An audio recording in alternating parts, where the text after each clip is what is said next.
Hello, dear pupils. Today we are learning a very important ratio skill called repeated identity.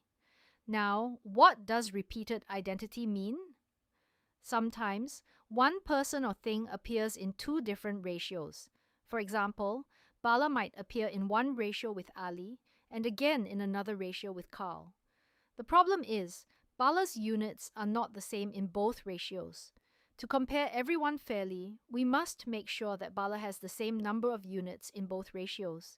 And to do that, we find a common multiple, usually the lowest common multiple. Alright, let's see this in action. Here is our question.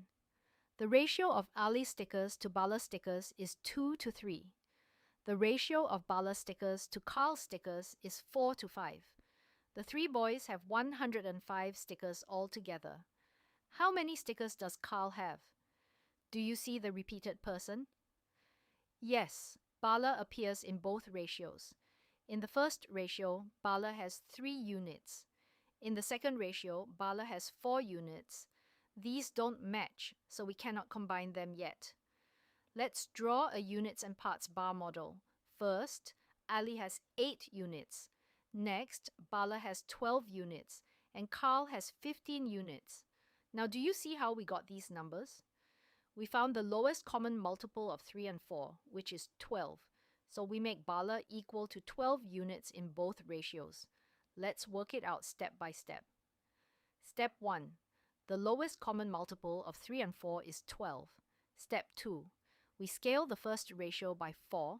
Ali to Bala becomes 8 to 12. Step 3.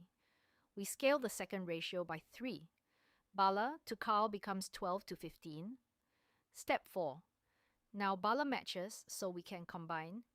Ali to Bala to Carl is 8 to 12 to 15. Step 5. Add up the total units. 8 plus 12 plus 15 equals 35 units. Step 6.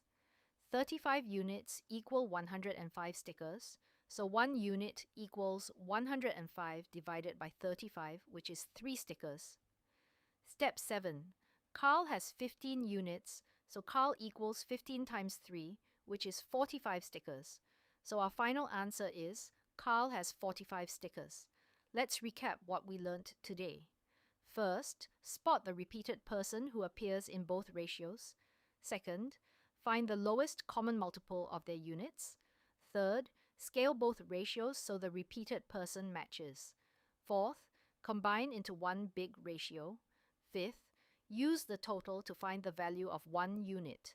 And finally, answer the question with proper units. Well done, pupils. Practice this method and repeated identity problems will become easy. See you in the next lesson.